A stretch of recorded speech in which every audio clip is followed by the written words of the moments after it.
Don't let what the client is presenting to you overwhelm you to the point that now I have heard some shit. There have been times that I have had tears come out of my eyes in working with my clients. That said, as soon as that happens, I'm like, you're listening to their story. This is not about you. And 99% of the time for me, it is because I am insanely pissed at what has happened to them. And Right. it's my heart is so broken for Yeah. what has happened to them as another human being. Welcome to the That's Where I'm At podcast. I'm Laura, happily divorced after spending years with a narcissist. I believe keeping secrets will make you sick and that they always come to light in the end. As women, we're often told to be quiet, don't share your story, don't talk about the things we go through. It's making women sick, sad, and suicidal. We don't have to be on the other side to share our story. This show is for the women still in the middle of the mess, but showing up bravely as they heal. It's time to share these stories with each other so we can learn, grow, and heal together. I'm Laura, and that's where I'm at.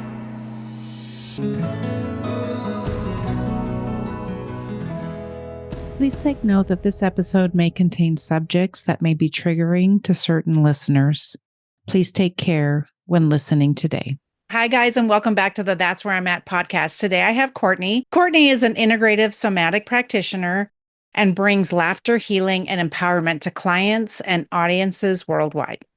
Courtney's education and real life stories gained through lived experiences working with clients, departments, and students allows for audiences to be engaged while feeling seen, valued, and understood. She works with clients to understand how trauma is stored in the body and how to process and work through trapped emotions with a supportive and holistic approach. Welcome, Courtney. Thank you so much, Laura. My gosh, I'm so glad you're here. And that sounds amazing. Like, who doesn't want to get rid of all the trapped garbage in our body, right? Story. True story. Right. Exactly. So tell me how you got into doing this kind of work. Okay. So I was a late in life career changer. So I didn't go to graduate school until the 20 teens, and I'd had a long career in claims, and I had an episode myself where I didn't have the support that I needed. So I went to grad school and became the person that I needed at that time. Oh my So, gosh. yeah. Amazing. So what did you do in grad school? So my degree is actually human services counseling. I have a master's in human services counseling. And while I was there, my mentor was a certified trauma professional. She volunteers with a trauma organization that goes out and does boots on the ground work with crisis, like after big, huge events, hurricanes, volcanoes, Wow. tornadoes. Like after the Red Cross comes in and meets their physical needs, the other team comes in and meets their emotional needs. So I started doing a lot of trauma certification and learning all about that. And then in some of that learning, I learned that your body, there's actually a book called The Body Keeps the Score, but your body keeps a record of stuff. Yeah. And some of that, an example of that is if you've ever met someone who seems extremely immature for their age, they're like Mhm. super immature, Yeah. then you later find out they had a trauma at a certain age, say 12, Okay. and they perpetually act like a 12-year-old. Mm-hmm. All of that is stored in their body until they process it and can now move forward Yeah. with learning as an adult. Right.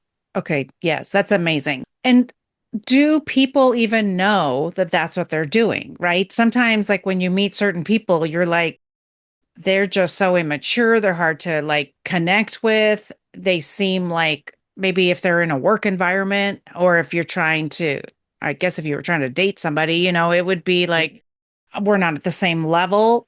But Mhm. I guess, is that something that just naturally comes out when you're in, say, therapy? Say, if somebody decides to go to therapy for something, does that seem to come out then? It can. So there's testing and stuff that needs to be done. I don't do that kind of stuff. I Yeah. just talk to people. Yeah. Like, we're going to talk about what's going on with you right now. And sometimes that does include feedback from other people, right? So Okay. Yeah. you have our own stuff, but if you've had every employer, every partner, every person, you're so mature, you have to have a skilled person who can kind of go through your timeline with you. Yeah. And then we talk about, okay, this thing happened in the timeline, this thing happened in the timeline, this thing happened in my timeline. And then someone who's been trained kind of notices, oh, we had this big event at this age. Oh, we had Okay. another big event at this age. Yeah. And then the way I approach it is, hey, Laura, you've provided feedback to me that your employers, your partners, whomever, Hmm. have indicated that you're kind of immature. Yeah. When we were talking, and this is just an example, Right. when we were talking, you mentioned that you were sexually assaulted in junior high school. Right. Does it ever feel like you're still stuck in junior high emotionally? Mm. Like your body's matured? Yeah. Do you ever feel like you've been trapped in junior high emotionally? Hmm. And a good portion of the time, people are like, yeah, they had the Wow. same insecurities as a teenager or a preteen. A Yes. lot of those things because we don't learn how to process that. And Yeah. then for many women, that gets stored, especially sexual trauma, gets stored in our lady bits, in our Yeah. hips, and our Yeah. lower back. Yeah. And that can create, I also do a lot of holistic work, but that can create the foundations of Hmm. your body not being able to process that trauma that happened, especially if you never told anybody. Right. And it ends up with cramps, endometriosis, having issues with your cycle, Wow. all those things, in addition to that emotional immaturity. Okay, that's amazing. And I would think that as people are going through their life and things are going to, like, say, trigger them if it's the same type of event. Right. Or I would imagine if there's another traumatic event that might set off something that Yes. would like awaken that part of you that you never dealt with. Absolutely. Absolutely, it can. So, Okay. especially if there's children who the body naturally dissociates, right? Yeah. You have your own trauma story. You know about dissociation. I think a lot of Right. the listeners probably know about dissociation, where you're here, but your brain travels Yeah. someplace else Yeah. to get you through the big, heavy crap. Like, Yeah. that's just how we're wired. Yeah. And while you're off in la la land, these things are going on. Your body knows these things are going on. Your brain is has taken a hike. Right. Yeah. So at some point, if that second, especially as little kids, because we have such vivid imaginations Mhm. as children, they could be imagining something. And then if that whatever in their brain comes up and they encounter that later in life, they're going to put the two and two together. Oh, I remember this time that I was having dinner with my family and it just feels really icky and my stomach hurts. Yeah. And so that's another way that the body kind of remembers, because with Yeah. most little kids, it's my tummy hurts, right? Right. Yes. And Uh-huh. then they have that second issue that comes up, and then it kind of perpetuates until you start to deal with it. And it could live in the body in many ways. A lot of people have unexplained gut pain, unexplained Right. GI distress. There's explanation for it. Right. And it's not always the best to relieve it by chemicals that can benefit some people, Right. absolutely. Right. There's other things that you can do that if you de-escalate your nervous system, Hmm. you work through those things to get them out of being trapped in your nervous system, Hmm. then you're able to actually find some healing and work through that. You don't forget the memory. Hmm. Your body will still remember what happened to it, but it won't Right. cling to it. Yes. That's a thing that, like, with EMDR and things like that, I know that people do that. And that's the thing that people don't understand. It's like that you'll still have the memory, but it's not going to have the same hold on you as before. There's plenty of things I can remember now, and it just doesn't have the same effect on me as it did. I do know people that it's like, oh, you haven't dealt with your childhood trauma or whatever it is, and it's like, you're dealing with your childhood trauma anyway. You're Mhm. going through life with it anyway. You Yes. might as well, like, deal with it Yeah. and get through it. What interested you about doing this kind of work when you were studying this, and what interested you? So I came through a lot of adverse childhood experiences myself. I Mm, had some adverse teenage experiences and adverse 20s experiences. Like mm. we all have adverse experiences throughout life, right? Right. No one comes through with their duck suit on, letting everything roll off. So Yeah.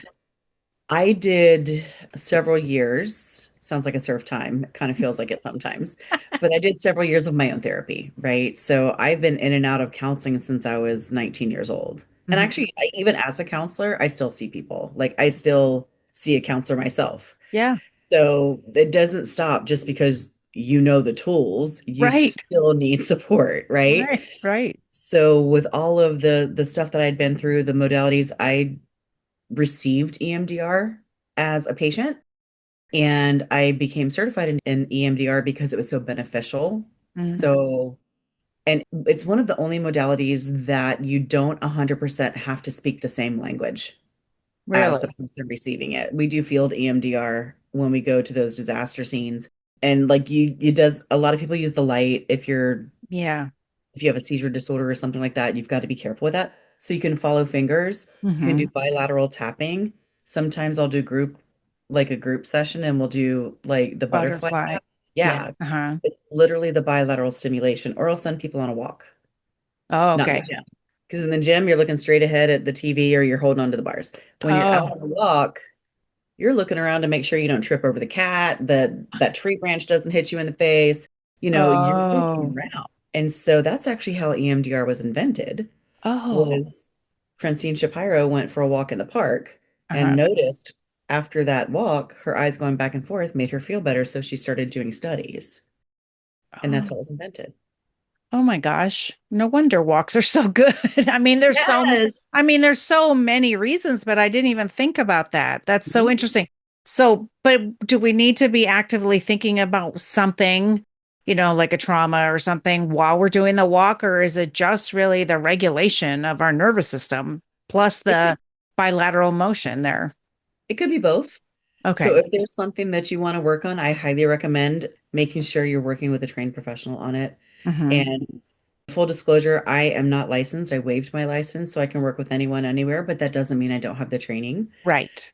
So just vet your person. Just vet Right. the person you're talking to. Like if it's somebody who got paid 49.99 and got a certificate, that's not your person, Yeah. right? Yeah. Ask, it's perfectly okay to ask about their credentials. Because if you get activated trying to do self EMDR while you're walking and you don't know how to deactivate yourself and Yeah. bring yourself back to present, because you've done EMDR at the end of the session, what do we always do? We bring you back to the here and now in this room, Right. Right. present. And if you are so upset with whatever has come up that you're thinking about while you're walking Yeah. and you go into freeze, no one's there to bring you to safety. That's true. So if that's something that you want to work on processing yourself, I would do gentler things that may not be the hardest decision. Yeah. And you can start with something as easy as, I don't know if you have the same problem, but what's for dinner tonight? Yes, of course. You're like, so it's something simple. All right, let's sort out. You have a conflict with somebody about dinner. Let's sort that out. Like, think about it. And then it can go into more and more things. But if you're going to do a big life event, a Yeah. traumatic scene, dealing with, I mean, you've been through divorce. It's super challenging. It's super difficult raising Yeah. kids with additional needs Yeah. or different needs than are normal, so to speak. Right. There's additional layers of stuff to that. So just having someone to check in with you, Hmm. whether it's in session or if you do some of the stuff on your own, make sure you tell somebody, I'm here, this is what is going on, this is when I plan to be back, that kind of thing. Hmm. Because, just my clients have the ability they don't have 24-hour access to me, but they have the ability to send me messages when we work together that just go through their thoughts. And if I think I need to intervene between Hmm. sessions, Yeah. I send them a message back. If not, they're allowed to just blah, blah, blah, blah, their thoughts. Right. And so making sure that you have that safety net in place Yes. if you're trying to do your own self kind of work, just make sure you have that safety net because we want to make sure you get back into Hmm. today. Yeah. When you say you're a somatic practitioner, explain what a somatic practitioner is so that people can understand. Okay.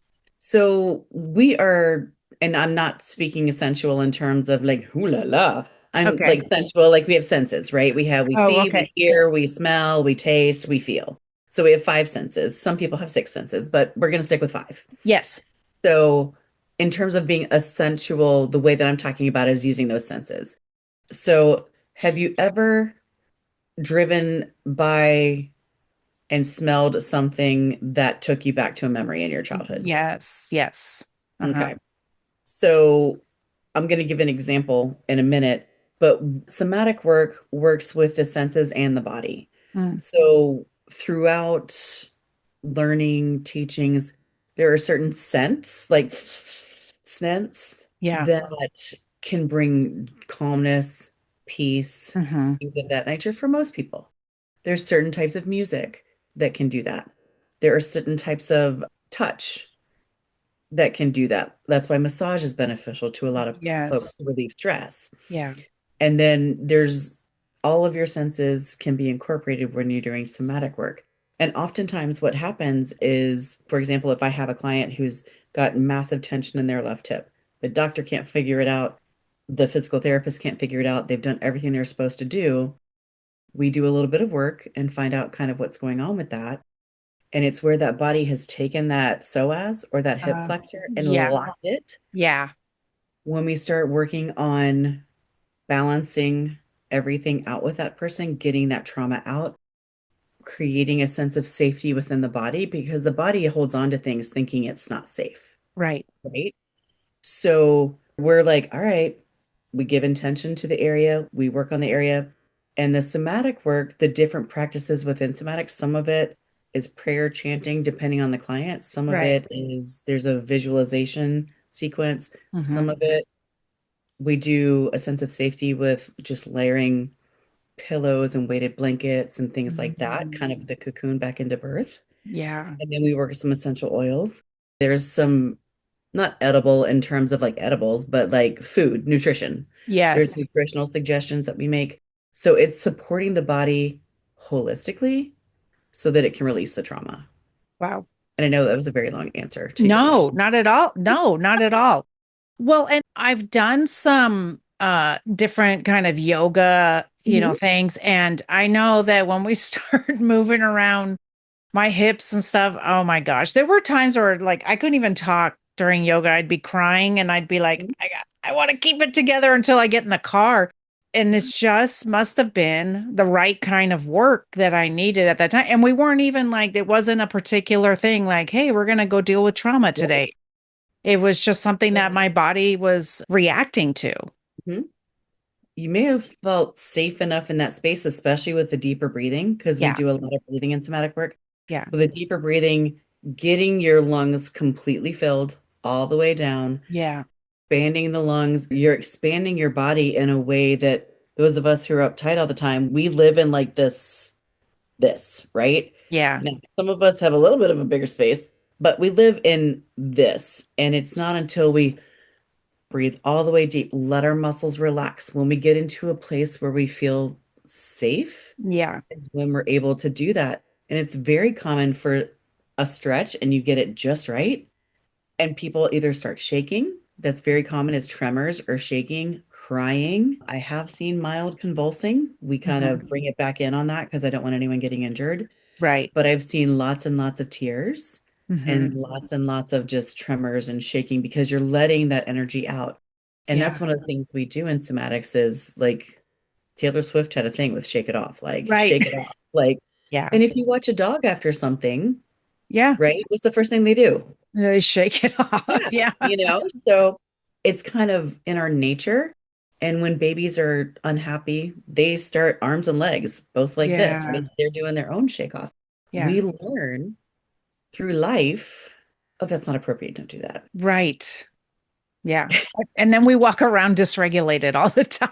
Yeah. Right. And so the thing for me, like when I'm talking to women and they're like, I don't know what to do. What's the first thing I should do? And I'm always like, well, trauma informed therapy. And Mhm. then I'm like, and then we got to get you doing something else. Like you got to get those good chemicals back in your brain doing the kinds of things you're talking about.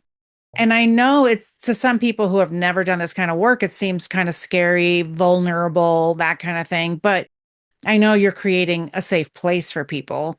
So that's why, like we were saying earlier, it's like if it doesn't feel good or comfortable, like that's might not be the right place for you. You can vet somebody, I guess, all you want, which I think is important. But then when you get in that situation, because people are like, well, I don't want to leave my counselor, I'll hurt their feelings.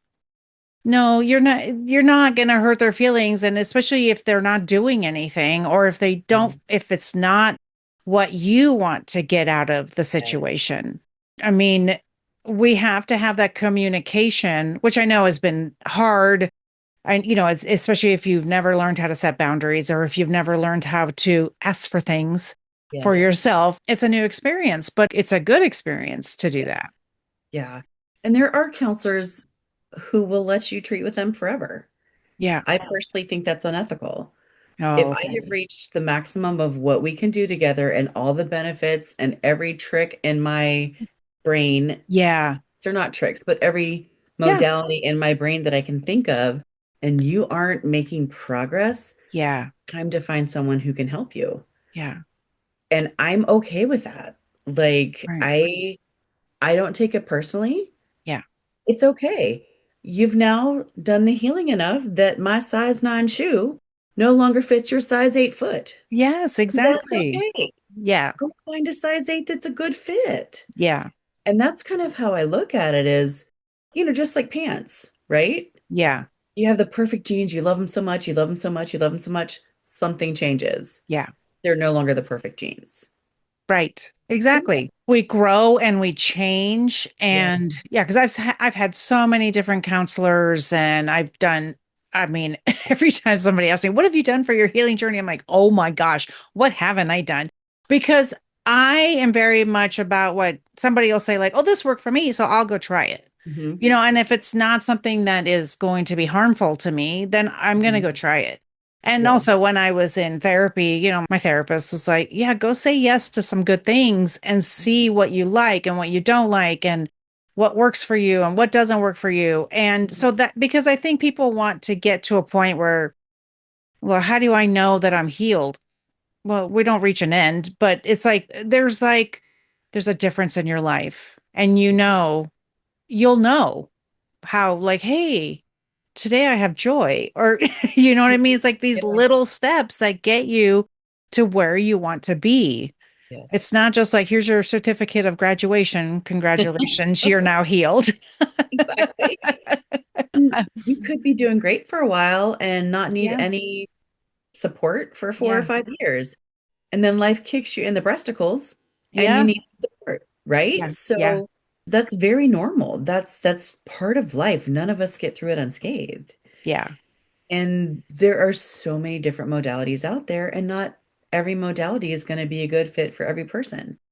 I work with pretty much anyone. I work a lot, except for children. I work with adults. Let me Hmm. clarify that. Yeah. But in doing so, I have had people who come work with me who their licensed counselor, I'm not throwing shade. This is Yeah. just how licensed counselors are trained because I was trained. I Right. just didn't get the license. Is if they come in and they believe in past lives, in energy, Okay. in spirit guides, you're dissociating. You have voices in your head. Oh, okay. So Rather there than are, rather than listening to maybe what their beliefs are and kind of yeah, trying to understand them more. right. Because Okay. you're trained, if it looks like this is what the diagnosis is. If it looks like this is likely what the diagnosis is. And I see that way too often in medical professional in general. Yeah. And this is a Courtney Copeland beef. This isn't like I'm not throwing shade at anybody. I'm not Right. pointing fingers. I just see, well, you said this, this, and this, so this is what it's got to be. And women in healthcare, we know what that's like. Yes, exactly. So, but I see a lot of colleagues, counseling colleagues, do something similar. Well, Yeah. you presented with X, Y, and Z, and to get paid by insurance, they have to put a diagnosis down your first visit. Right. No one has sufficient information to make a diagnosis on a mental health, and I don't call them disorder, a Right. mental health presenting issue Right. until at least 2 or 3 visits where you get to know the person, you can ask Yeah. questions. Right. I mean, the first visit's almost all intake. Right. Exactly. Yeah. And you almost, especially if you haven't done therapy or you don't really know what's going on with the whole process, you Yeah. don't know What to maybe, expect. maybe, yeah. And maybe what you share, I just know that when I first started doing therapy, it's like I held some stuff back because I didn't want to seem worse than I was or whatever. Now I'm like, what do you need to know? Let's break it down. I'll tell you, I've done a Yes. lot. The last one I felt really bad for her because I was like, well, I know this because of this. And then, and she was like, okay, like almost like, why are you here? But sometimes, I feel like that support, like you were talking about, right? Sometimes you get to a point where you're like, I need to cry to somebody who understands my trauma. That Yes. I need to talk to somebody. So if you get in with somebody who's not understanding you, listen, it's okay to not go back. Yes. It It really is okay. 100%. Like there are some therapists who take it personally. I'm actually in we'll call it a group chat because I don't Yeah. want to call it the platform it's on, in a group chat with other therapists. And my client did this today. What do you think that means? What? Any therapy session, any coaching session, any session whatsoever is about the client. Yeah. It is not about you. It is Right. not about me. Yeah. One of my professors trained me there always has to be a therapist in the room, and it better be you.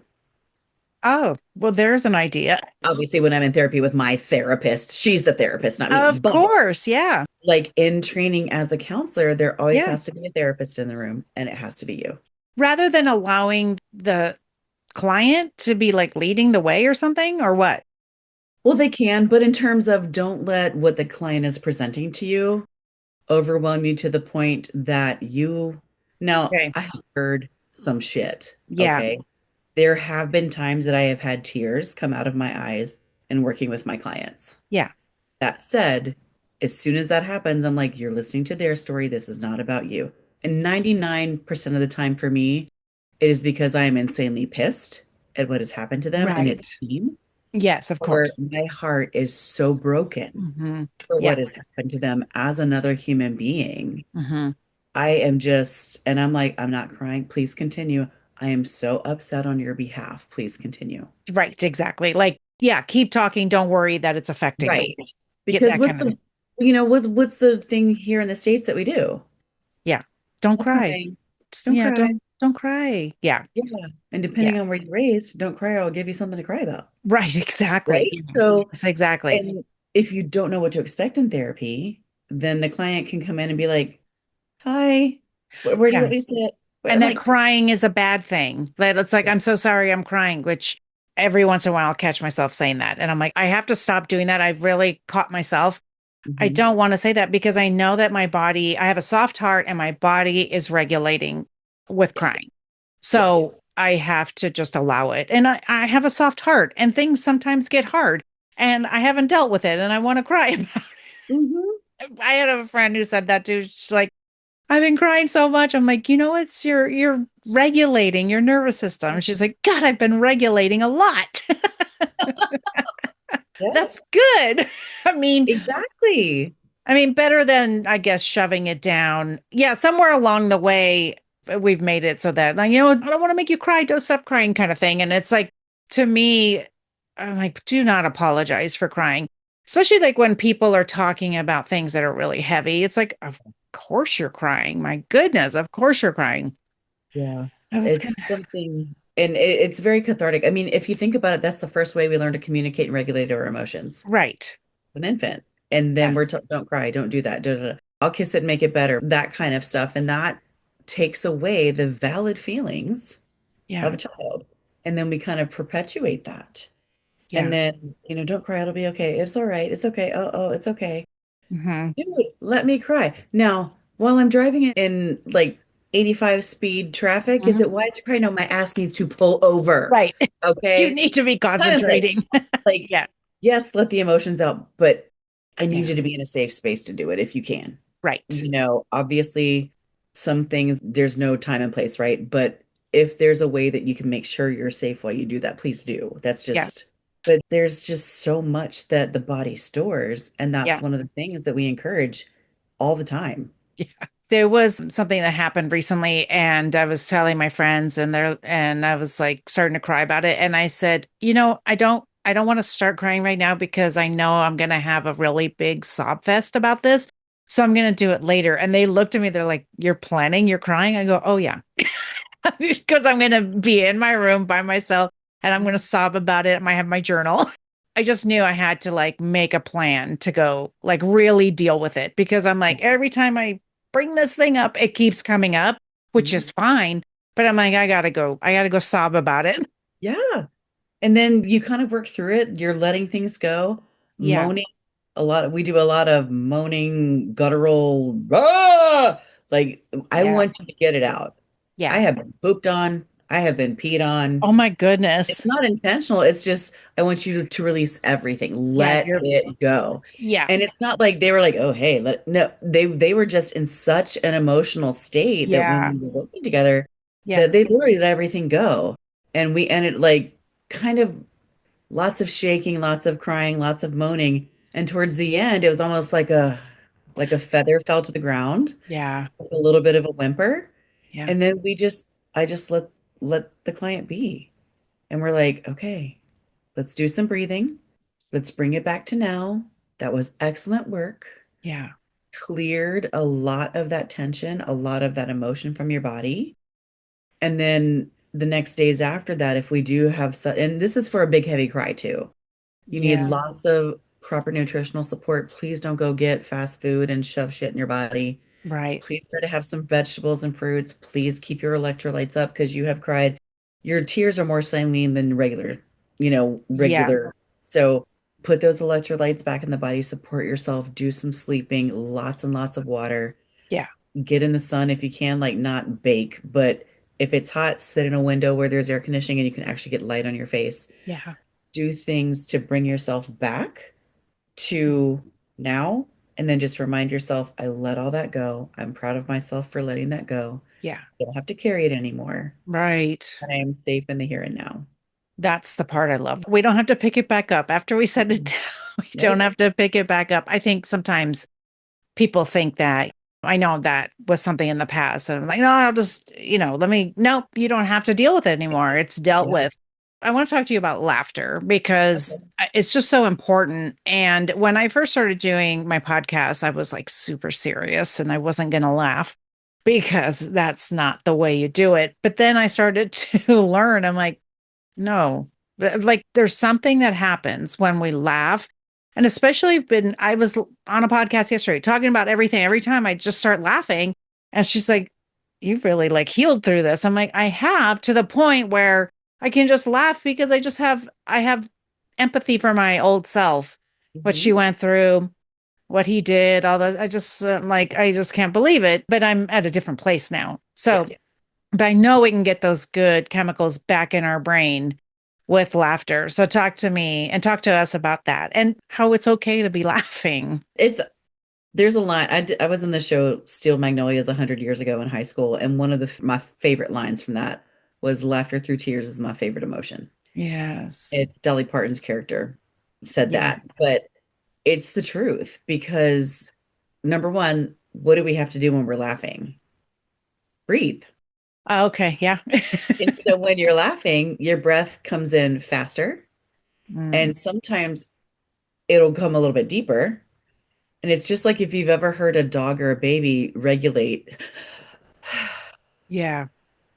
When we're laughing, it's similar. It's like, Yeah. so Yeah. you're it's very similar. So it's a way to regulate, Yeah. right? And singing, humming, those are other good ways to do it. But laughter also takes away a little bit of the heavy, takes away a little bit of the darkness. One of the things that I do with my clients is if we're having a bad week, we have a midweek dance party. Wow. And I need you to find a song that speaks to you, preferably not loud metal, because that's just gonna like push you down. Okay. But how about Celebration from Kool and the Gang? That's Yeah. a pretty upbeat, it's pretty benign, celebrate. And I want Yeah. you to bump it. I want you to get out there and dance. Yeah. And by the end of that, you have so much energy that's come into your body. Hmm. Most of the time when people dance, unless they're competitive dancing, but most of the time when they dance, they're either laughing or smiling Okay. Yeah. when they're fun, when it's a dance like that. Right. So that's one of the things that I recommend for people as many times a week as you can make it work. Hmm. And Yeah. then instead of watching doom scroll of whatever, put on a funny movie, put on a Yeah. laugh track, put on something that you find funny, because we all find different things funny, right? Yeah. Yeah. Sarcastic, hot mess. So I like a lot of sarcasm. But there's other people who prefer like Nate Bargatze, Yeah. stuff like that. So put on what you find joy in and laugh, and Hmm. then look at ways to laugh at just things in life that happen. Hmm. Once we start healing from trauma, not everything is gloom and doom all the time anymore, because when we're in the thick of it, Yeah. there's no laughter, there's no light, there's no any of that. But when we start doing the healing, we start noticing, oh, that kid ran over. This is going to sound mean. That kid ran into a light bulb. Hope he's okay. Right. You know what I Yeah. mean? We just Yeah. can't help it. That's just how Hmm. nature works. Or, a dog does something silly and you just start cracking up. So, Yeah. like that are what can kind of keep you going when you're putting one foot in front of the other, trying to do the work. It's like walking through thick, heavy mud, Hmm. getting the work done. So, if you can stop and hose yourself off a little bit and just laugh Hmm. and take a break. And if you need to take a break during your healing, that's okay too. Like if you need downtime, that's Right. because Yeah. we need to process what's coming up. It's not, oh, we talked about this week. Oh, let's go next week and talk about this. No, no, no, no. That stuff comes up and Yeah. it'll sit on the surface until you work with it. Right. Yeah. Yeah. I had something come up for me some time ago, and I reached out to my coach and I was like, I don't understand. I can't believe I'm triggered by this. And she's like, of course you are. Like things happen. Like Mhm. it was something. But this is the thing, that it's that having the tools in your toolbox, Yeah. right? And so I thought, well, I have the tools in my toolbox. This is how I'll get over this trigger. But it still like knocked me down for 4 days. I'm like, what happened? That's what it was. That's what happened. And so I sort of was like, oh no, I feel like a failure. I have to go, I'm going backwards. And it's like, no, I'm not. It just knocked me down for a minute, Mhm. and it's fine. I'm a human being. And of course this knocked me down. I have to remind myself, because I can tell everybody on social media, like, you're going to be fine. And then other days I'm like, oh my God. It sucks. Yeah, You're I know. not. Why? I mean, nobody wants to go through this, but then there's always, Mhm. like we said, I mean, life be life, and like it just, things change. People die, things happen, jobs and everything, like everything. Yes. And it's, so we have to have those tools in our toolbox. Yeah. And that's what I want people to understand. It's like all the things that we're learning, going to see you, going to see therapists, going to do other healing work. It's like this another tool in your Yeah. toolbox. I get all the time, like, get questions. I'm like, what should I do? I'm like, go to YouTube. Like, I don't know, start doing something, like find something. Like today, find something, and then we'll hook you up Yeah. with somebody. Yeah, absolutely. And I like it when we talk about toolkits because when we go to build something or take something down, we Yeah. never use just one tool, Right. right? It's Oh, never just yes. the back part of the hammer, right? It's never just a pair of scissors. It's never just the saw. Like when Yeah. you build or deconstruct, because sometimes with therapy, we're deconstructing those walls you put up, right? We are Yeah. bringing in a safe space. So we're taking that stuff down brick by brick. Yeah. Sometimes I need a chisel, sometimes I need a sledgehammer, Right. Yeah. So I just want people to understand, and not every tool works for every person. Oh, That's love why that. there's so many out there. Yeah. And my bestie was seeing a counselor, and she was like, this dude, I'm telling him this, this, and this, and he doesn't even, I asked him what to do, and he said, I really don't know. And I was like, your counselor told you that? And she's like, yeah. I said, sweetheart, I know you can't see me for counseling because we're best friends, Yeah. but this is what I want you to do. And it's actually my signature program is start with just one breath. Yeah. Literally start with one breath. It doesn't even need to be deep. Just breathe. Just, Yeah. okay, we got one down. Can you do Yeah. two? Yeah. Another one. Give me another one. And so I got her regulated over breakfast, which Yeah. is something that the person she was working with didn't have enough tools in his toolkit Right. to help her. And Right. there's a little shade to that, dude, because what, come on, dude. Right. Exactly. But, I'm like, you but, can't. Or even to say, like, I'm not sure, but I will figure it out, or I will yes, get you some information.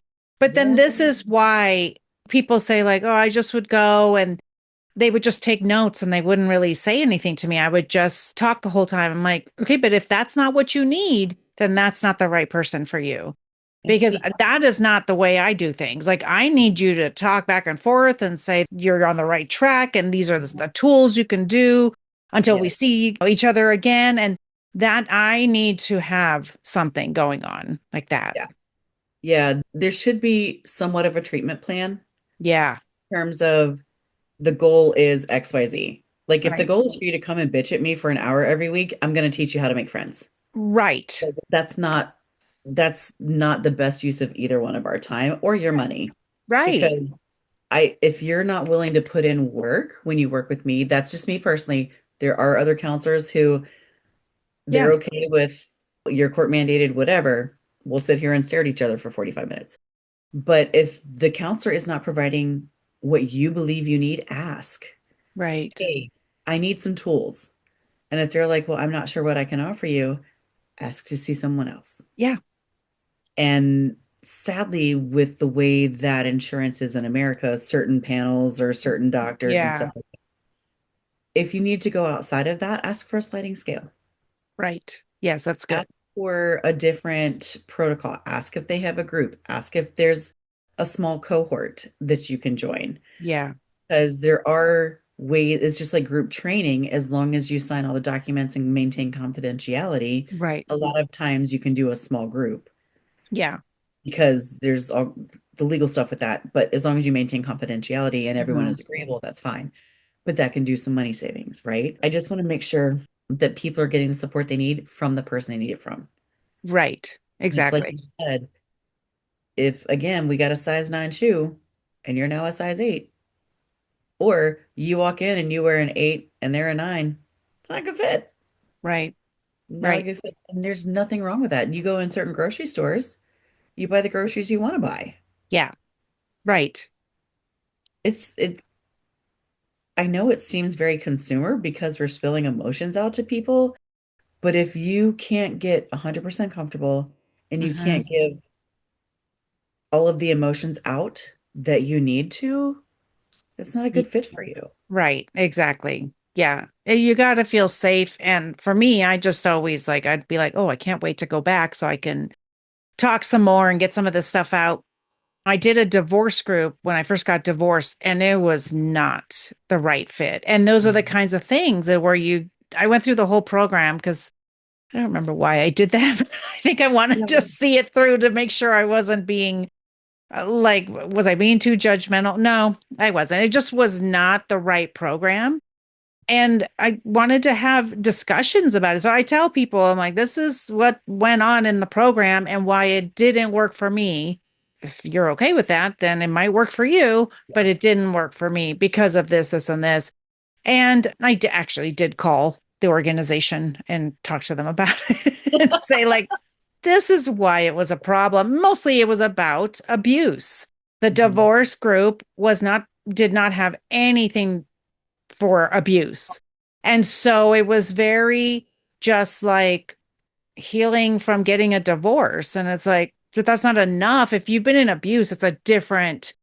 different way to go. We have different discussions. We don't look at the good times. We don't look at ourselves to find what we could have done differently. No, we're not responsible for someone abusing us, those kinds of things. And so those are the conversations I had to have with the organization to say, like, oh, you guys are woefully unprepared for abuse.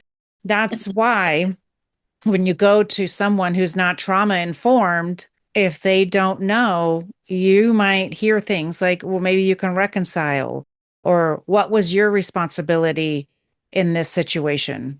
We don't blame for abuse. We just, Right. of course, we can look at our own patterns and learn from that and see the patterns we have that got us there, that got us in.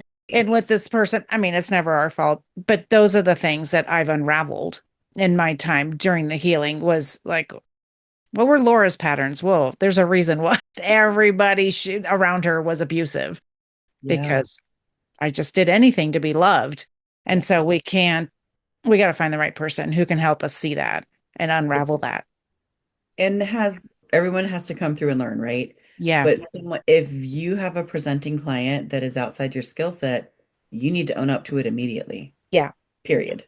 If you're a resident or if you're a newer counselor, or I mean, I had to do that. I was like, yo, Right. uncle, like I can't, this is way too much for me.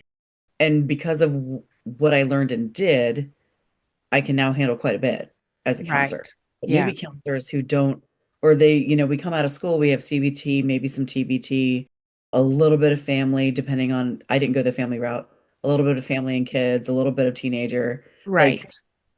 you have enough to get started, and it's your 3,000 hour residency Right. is where you get into the weeds, kind of like Right. medical residency, right? Where you decide if you're going thoracic surgeon or radiologist, family Right. doctor, Right. similar, right? And so if you have a client that's coming in with presenting that much trauma and that much abuse, and that is not your skill set, Yeah. you can do much more harm than good Right. by not resourcing them appropriately. Right. So if anyone listening is going in and they just feel like their client, it ain't clicking, their therapist, it isn't clicking, Hmm. it's okay to say, what is your training in this subject? What is your training in trauma? Yeah. What is your training in somatics? What is your training Right. in this? And if you aren't satisfied with their answer, and then how long? Did you take a 2 hour seminar? Yeah. Or did you actually get your Right. feet dirty and walk in the mud with those people? Yeah. So there's some things that we can do. And I know it's so hard coming out of trauma. It's so hard coming out of abuse because you Yeah. feel like this tiny little shadow ant, Yes. right? Yeah. And we're asking you to be more like a grasshopper. Right. And Yes. so Yeah. it's hard, right? You feel like Mhm. this, you don't want anyone to see you because when they see you, you get abused. So Yeah. coming out of that and finding the boldness to be like, it's not working. Bye. That's Right. hard Hmm. because especially in those situations, so much people pleasing, so much Yeah. agreeing to keep the peace, Yeah. right? Agreeing Right. to keep the peace, agreeing to make sure the kids are safe, agreeing to all those things Yeah. that we haven't yet found our voice, which is why we need to go to therapy Yeah. to find that empowerment again. Excuse me. And so I would like to tell your listeners, Hmm. I empower you to do that. Yes. If you are not sure and you are like, I don't know about that, you can be like, you know what? Courtney told me that I can fire them if I need to. This isn't a good fit for me, and I don't have to give an explanation. That's right. Thank you for Yep. your time. This isn't a good fit. Have a good day. Yep. You don't have to give an Yeah. explanation. That's what boundaries do. Like you don't. I mean, you just don't. I mean, but that's so hard, right? When we've been coming out. But listen, that's where I found my voice was in therapy and Mhm. doing this kind of work. And so you take those scary first steps and you just do it, and because you're the most important thing in this situation. And no one was pleased in all the people pleasing we did, so it's time to Mhm. focus on ourselves, and that's the biggest thing, is finding our voice, which we haven't had for a long time. So and really healing all those parts of us that we probably don't even know that need healing. Like we're going to unravel so much stuff. Like I didn't know anything about inner child work and any of that, until I started doing this healing work. And yeah, it's been really good. Yeah, there was a therapist on Instagram that somebody did a video on. They were saying how that inner child work was not real. And I was like, and of course the therapist who I was following, when she was commenting on that, she was like, "Oh my God." Like it is, because like we were talking at the beginning, it's like you have a trauma, right? And even Mhm. things that I just remember, I had a 16 or a 6-year-old to deal with and a 15-year-old to deal with. Those are the ones that I talk to the most. Mhm. To be like talking to the 6-year-old saying like you didn't deserve the things that happened to you. You had to grow up way too fast and all the things like that. Talking to that child, and it's amazing Mhm. how healing that was to do that. Because again, your body remembers, right? Right. Whether it's emotionally or physically, your Yeah. body's going to remember all of that. Yeah. And going in as an adult, and it can be beneficial if you do it with EMDR as well, because Yeah. it can set better. Going in as an adult and recognizing if you saw a 6-year-old on the street and this was happening to them, Yeah. what would you do? Yeah. You'd go comfort the child. The person inside of you is no different. Yeah. And Some, sometimes I think people don't recognize that. right. Yeah. Yeah. And that's what this therapist was saying, like, well, that's the past. Oh my God. I don't know how she's practicing, but thank God somebody was making a video about it. I was like, oh my God. It, Because I've seen the success in doing that kind of work. And so, and that's where we want to get to. We want to get to a place where we can walk through this world and have joy and not get stuck every time any little thing happens. I just remember that was my entire life, all the time, everything. And then understanding that when something was happening to one of my kids, it was like it was happening to me at that age. And Mhm. and I didn't have anyone to support me when that was happening. And so it was affecting me in so many ways. So didn't start fixing all that for another 10 years, but that's okay. I and did it. and you put in the work, and it is work, y'all. It is work. Yeah, It's not just you talk to someone for 45 minutes and you walk out feeling fresh as a daisy. right. Okay? It is work. There are days that you cry and sit and fume and your gut hurts Hmm. and your GI stuff is messed up. Like I'm going to tell you right now, TMI time, your Yeah, poop is going to be the first indicator of what's wrong with you. right. Yeah, Your GI tract, whether you're pooping, not pooping, yeah, having gas, all of that stuff, if it's not normal for you, yeah, something's going on. right. So if you can't figure out what it is, it's very likely something emotional that has bubbled, that has kind of come to the surface, Hmm. but it's not yet at the top. It's Yeah, like the pressure cooker with the thing bobbing up and down, yeah, right? It's not yet at pressure, but when it comes out, it's going to come out somewhere. yeah. Whether And you release that, I'm sorry, Laura, go ahead. no, no, I was going to say that was definitely how I was dealing with things or how my body was dealing with things before I got divorced. And Yeah. then a little while after, as I started healing, I'm like, what? Normal bowel movements? What's this about? I mean, it's Yeah. amazing because my body just didn't know how to deal with what was happening around me at all. And I thought, oh my gosh, I tried to figure it out in so many ways. I'm like, oh, it's got to be this and this and that. Nope, just abuse. Yeah. Literally, your gut is the first thing that's going to be off because the vagus nerve actually has more nerve endings than your brain, Yeah, and it ends in your gut, so it connects to the bottom of your brain, your stem, all the yeah, way into your gut, and it looks like an upside down brain. But yeah. that's going to be doing high kicks in your belly until you get literally your shit straight. But You know? oh my gosh, that's hilarious. Okay, so tell me what's going on now and what you're working on. Anything coming up Yes, in your life, actually. Courtney?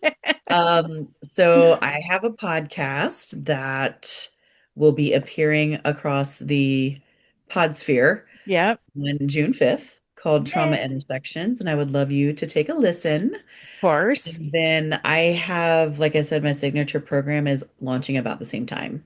That's awesome. So in early June, it starts with Just One Breath is going to be starting. And then I have a sister program called I Just Need a Minute. And so one is more Amazing. about relaxation, taking some time for yourself, self-care. And then the other one is a somatic series where we're going to go through dealing with big, heavy things That's amazing. and working through it and getting more tools in your toolkit. That's great. And all of this will be in the show notes. So we will Oh, link awesome. everybody up for everything. So that way they can get a hold of you, they can work with you, they can listen to your podcast.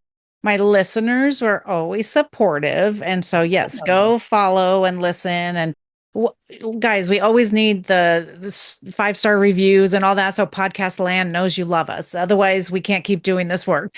So we always need Courtney, thank you so much for being here and helping us and giving us more tools for our toolkit so that we can keep moving forward. I really appreciate you. Oh, thank you so much for having me. I love chatting with you. Yes, it's so great. I love it. Guys, if anything resonated with you today, please leave a comment anywhere on social media, wherever you're listening. Leave a 5-star review, Apple, Spotify, YouTube, all those things. So that way we can keep doing this work. And of course, go connect with Courtney. Courtney, thanks again for being here. Oh, thank you.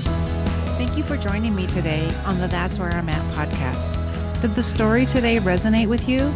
Do you think others would benefit from hearing the stories we are telling? Please go to Apple or Spotify right now to leave a review so everyone in podcast land will know you love the show. We want to continue sharing stories of hope and healing. I'll be back next time. I'll talk to you then.